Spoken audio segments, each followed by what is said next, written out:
अल्हम्दुलिल्लाहि रब्बिल आलमीन वस्सलातु वस्सलामु अला सय्यिदिल अंबिया'i वल मुरसलीन। ईद उल अज़हा के अय्याम में यानी 10वां, 11वां और 12वां जो दिन है, तीनों दिनों में अल्लाह ताला की कुर्बत हासिल करने के लिए भेड़, बकरी, ऊँट, गाय या भैंस वगैरह इनको ज़िबह करने को कुर्बानी कहा जाता है। तो पहले तो ये बात याद रखिए कि इन तीनों दिनों के अलावा किसी और दिन में यानी चौथा दिन कोई नहीं है, सिर्फ 3 दिन जो है वो कुर्बानी के लिए मुकर्रर किए गए हैं। ये आप चीज़ जो है वो ज़हन में रख लें। और ये जो कुर्बानी हम करते हैं ये हज़रत इब्राहीम खलीलुल्लाह अलैहिस्सलातु वस्सलाम ने जो अपने जज्बात, अपने ख्यालात, अपनी मालो मता, अपने अज़ो अकरबा, जितनी भी मोहब्बतें थी सब के ऊपर अल्लाह ताला की मोहब्बत को तरजीह दी और अल्लाह ताला के हुक्म के मुताबिक जो है वो आपने साबित कर दिया कि अल्लाह ताला की मोहब्बत के सामने बाकी सारी मोहब्बतें जो हैं वो बिल्कुल हेच हैं, बिल्कुल सारी जितनी भी मोहब्बतें हैं वो कम हैं, वो उसके मुकाबले में कुछ भी नहीं। और अल्लाह के लिए सारे ताल्लुकात को तोड़ा जा सकता है।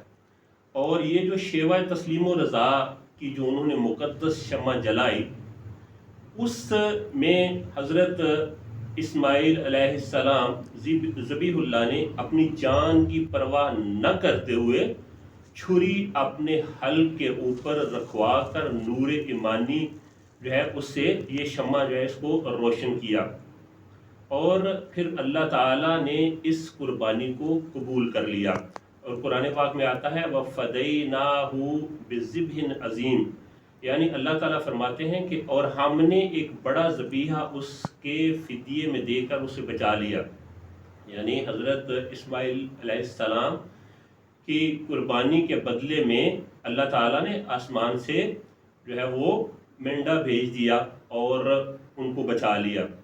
तो ये जो कुर्बानी का खून है जिससे हर साल बहाया जाता है, दरअसल इस्लाम की आला तालीमात की एक आला मिसाल है, जिससे हमें पता चलता है कि जो अल्लाह ताला के ऊपर ईमान है उसका दारोमदार दरअसल कुर्बानी और खून शहादत पर है।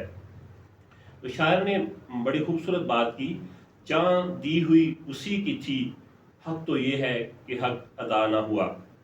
तो कुर्बानी जो है वो दीन इस्लाम के शायर यानी उसकी निशानियों में से एक निशानी है और ये सुन्नत नबवी है और इजमाए उम्मत से ये चीज़ साबित है। सूरह अल कौसर में हमें हुक्म हुआ कि फरमाया गया इन्ना आतवैना कल कौसर फसल्ली लिरब्बिका वन्हर इन्ना शानियका हुवल अब्तर। ए महबूब सल्लल्लाहु अलैहि वसल्लम, बेशक हमने आपको बेशुमार खूबियाँ अता फरमाई। फसल्ली लिरब्बिका, तो अपने रब के लिए नमाज अदा करो। फसल्ली लिरब्बिका वन्हर, और वन्हर कुर्बानी करो। इन्ना शानियका हुवल अब्तर, बेशक जो तुम्हारा दुश्मन है वही बेनामो निशान रहेगा, वही खैर से महरूम है। सूरह अल अनआम की आयत नंबर 162 में हम देखें तो हमें जो है वो इखलास मिलता है। इसके अंदर हमें पता चल जाएगा कि हमारी नमाज, हमारी कुर्बानी, ये सब कुछ है किसके लिए। और इससे हमें फिर पता चल जाएगा कि जो हम कुर्बानी करते हैं वो खालिस्तन, जो हम नमाज पढ़ते हैं और जितनी इबादत भी करते हैं वो खालिस्तन अल्लाह ताला के लिए हैं। अगर वो किसी और के लिए होंगी तो ये फिर शिर्क होगा।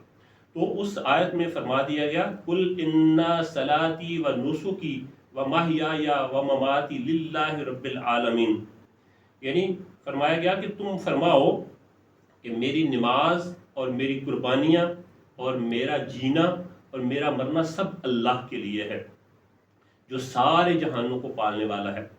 सूरह अल हज की आयत नंबर 37 का तर्जुमा है कि अल्लाह को हरगिज़ ना उनके गोश्त पहुँचते हैं ना उनके खून पहुँचते हैं, हाँ तुम्हारी परहेजगारी यानी तकवा जो है वो अल्लाह ताला तक पहुँचता है। معلوم ہوا کہ قربانی جو ہے وہ حضرت ابراہیم علیہ السلام کی سنت ہے، جو اس امت جو ہماری نبی کریم صلی اللہ علیہ وآلہ وسلم کی امت ہے اس کے لیے باقی رکھی گئی ہے، اور حضور صلی اللہ علیہ وآلہ وسلم کی پیروی میں امت کو قربانی کا حکم دیا گیا ہے۔ تو جو شخص، یاد رکھیں کہ وعید بھی آ گئی کہ جو شخص قربانی کا انکار کرتا ہے وہ گمراہ ہے اور اسلام کا بدترین دشمن ہے۔ آج کل بہت سارے جہاں پہ فتنے ہیں وہاں پہ آج کل لوگ جو ہے نا اس سے انکاری بھی ہیں۔ اللہ تعالیٰ ان فتنوں سے ہمیں محفوظ رکھے۔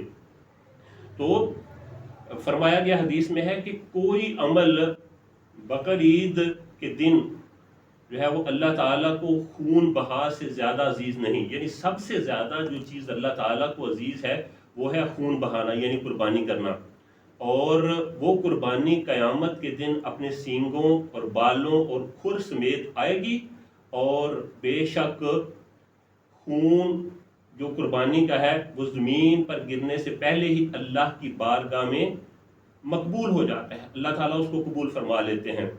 پس دل کی خوشی کے ساتھ قربانی کیا کرو۔ حدیث میں آتا ہے کہ بے شک تمام دنوں میں سب سے زیادہ عظمت والا دن جو ہے وہ عید الاضحیٰ کا دن ہے، جس کو یوم نحر کہا جاتا ہے۔ پھر اس کے بعد یوم الکر ہے، یوم الکر ہے جو اس کے بعد والا اگلا دن جو ہے، یعنی سب سے زیادہ جو عظمت والا، سب سے زیادہ جو عظیم دن ہے وہ ہے بڑی عید والا جو دن ہے، عید الاضحیٰ کا دن ہے، اور یہ سنن ابی داؤد کے اندر چیز موجود ہے۔ اس کی وجہ کیا ہے، اس کی اہمیت جو ہے اس کی وجہ کیا ہے؟ ایک تو بڑی وجہ ہے کہ اس دن آپ کو پتہ ہے کہ دنیا کے سارے مسلمان جو ہیں وہ فریضہ حج ادا کرتے ہیں اور اس کے بعد خوشی کا اظہار کرتے ہیں۔ دوسرا یہ ہے کہ اللہ تعالیٰ کے حکم کے مطابق حضرت سیدنا ابراہیم کا جو جذبہ اظہار و قربانی ہے اس کی یاد تازہ ہو جاتی ہے۔ ہم دیکھتے ہیں کہ بہت زیادہ جو ہے نا وہ فضائل ہیں قربانی کے۔ حضرت عبداللہ بن عمر رضی اللہ تعالیٰ عنہ سے روایت ہے، رسول اللہ صلی اللہ علیہ وآلہ وسلم مدینہ منورہ میں 10 سال مقیم رہے اور ہر سال آپ قربانی کرتے رہے۔ حضرت علی کرم اللہ وجہہ فرماتے ہیں رسول اللہ صلی اللہ علیہ وآلہ وسلم نے مجھے وصیت کی کہ میں آپ کی طرف سے قربانی کرتا ہوں، چنانچہ میں آپ کی طرف سے قربانی کیا کرتا ہوں۔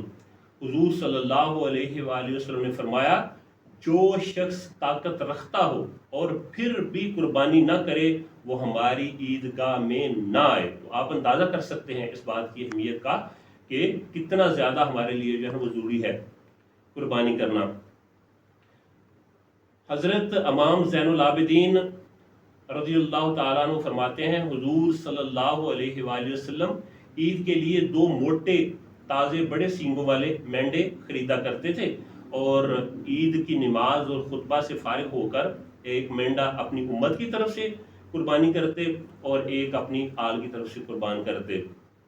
حدیث میں آتا ہے جس نے خوش دلی کے ساتھ یعنی خوش ہو کے طالب ثواب اس نیت کے ساتھ کہ اللہ تعالیٰ اس کو ثواب عطا فرمائے قربانی کی، وہ آتش جہنم یعنی جہنم کی آگ سے جو ہے اس کے لیے یہ جو قربانی ہے حجاب بن جائے گی، یعنی یہ رکاوٹ بن جائے گی۔